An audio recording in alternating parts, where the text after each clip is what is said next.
Hey there everybody, welcome back to another video. I'm Lero with Lero Gaming, and today we're going to be talking about Elden Ring. So I've had a chance to play for a bunch, I've beat a couple bosses so far, and I'm going to be releasing a lot of content, how to beat certain bosses, Margit, the Beastman, and others. I'm just about to release some guided walkthroughs, just kind of giving you some general advice and tips. It is a bit overwhelming at first, but I promise once you get into it, you will have fun. I just wanted to talk about some of the good and the bad with Elden Ring so far after the release.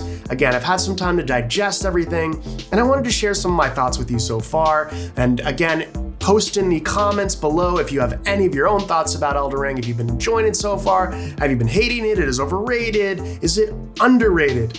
So that said, let's get into the good and the bad. All right, so we're gonna start with the good first, and that is with this is an amazing open world game. The graphics are solid. The boss fights are really fun, albeit a bit frustrating. I don't know if you saw the graphics in terms of the animations of the bosses. It's very, very beautifully done. This reminds me really of a Sekiro with an open world element, just bringing in some of the positives of Dark Souls. So if you really enjoy those games, you're gonna love Elden Ring. I think it was quite straightforward in the first few hours.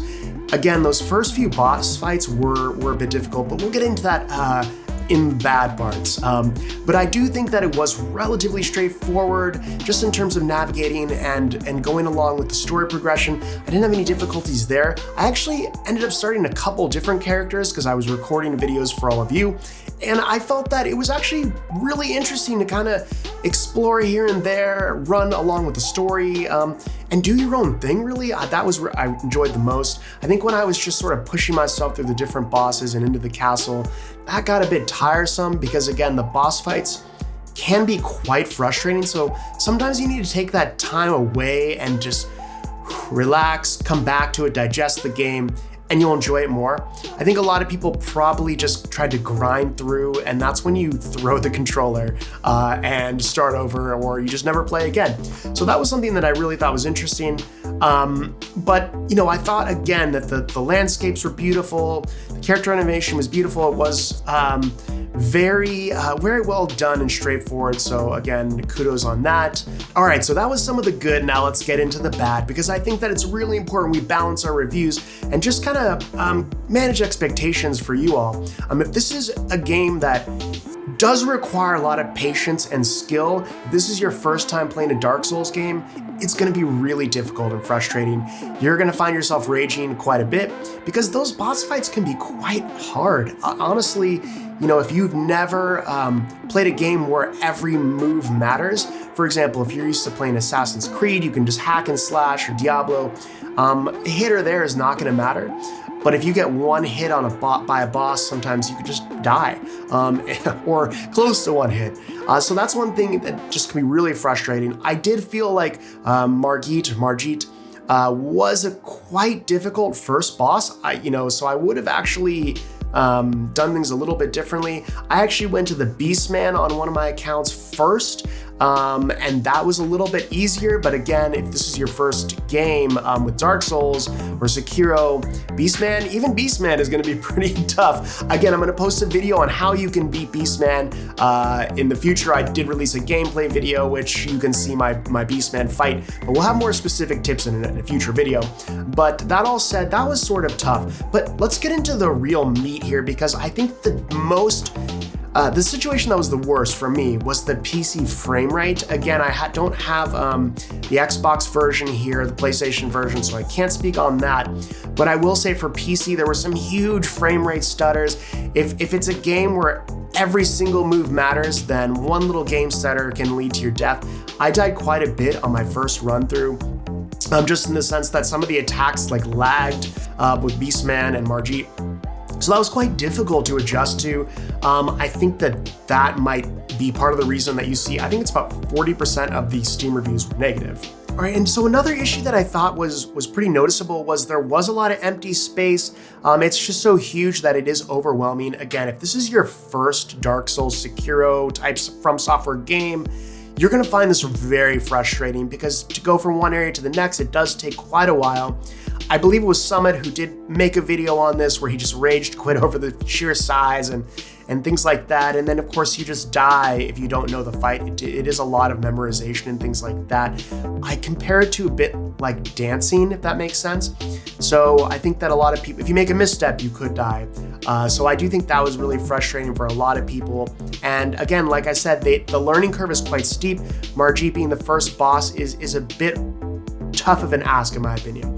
The next issue I think that was also quite frustrating was, unless you have a Xbox controller to connect to your PC, I use an Xbox controller here for games that require it, Halo Infinite being one of them, this game as well. I tend to prefer the keyboard and mouse, but in this instance it was impossible. I tried to play for about 30 minutes to an hour with the keyboard and mouse. It's a no-go. It's a no-go. So, I would say if you're using the keyboard and mouse, you might have a pretty rough time, actually. The controls are Xbox controllers when you first, it says Y to move through the menu and things like that. So it actually took me some time to get into the menus from the PC. Like I had to guess to use E and Q. I don't know why Q is the equivalent of escape in this game. That was quite odd. And then E, of course, is the equivalent of Y on the Xbox controller. So I really didn't have the time or the energy to really just translate between Xbox and keyboard and mouse. I thought that was really frustrating and really poorly done. It wasn't quite as bad as Cyberpunk, but I would say that just in terms of the PC port, it was poorly done. I mean, I don't know why they wouldn't have at least just have it detect which input you're using. That was just something that they didn't use a lot of foresight there. All right, so my verdict on this game is, I'm giving it about a 8 out of 10. I think that it's really, really fun, but if you have a keyboard and mouse and a PC, I couldn't recommend this in good conscience as it stands currently. I hope that they fix that control issue. And again, if you are running on PC and you don't have like a beastly computer, again, I probably wouldn't recommend it. You really do have some PC frame rates that are really just garbage in my opinion. And I think that they should do a little bit better of a job just fixing this issue quickly. Again, you shouldn't have to smash the keyboard to figure out how to get into the menu options to change the menus so that you can actually play the game. I had a couple friends who were just completely frustrated and gave up on day one because of that. So I would say that I wouldn't recommend it in that scenario. If you can wait, I'd give it a couple days, see if they patch it. That's usually the game day patch or within the first week. It's very common. So maybe this will improve the game and get rid of some of these issues that just seem very straightforward. So that's how I'm feeling about it. I hope that you'll leave your comments below and let me know what you think. But I would say currently it's an amazing game with some issues that just require some attention, and I think that then it can get a little bit higher rating from me. But if you are on console and using a controller, I think it'll be okay and you won't run into these problems. So I would recommend it in that situation. So hopefully this clarifies how I feel about it, and I hope that you will let me know, like I said, in the comments below. Don't forget to like and subscribe, and I will see you in the next one.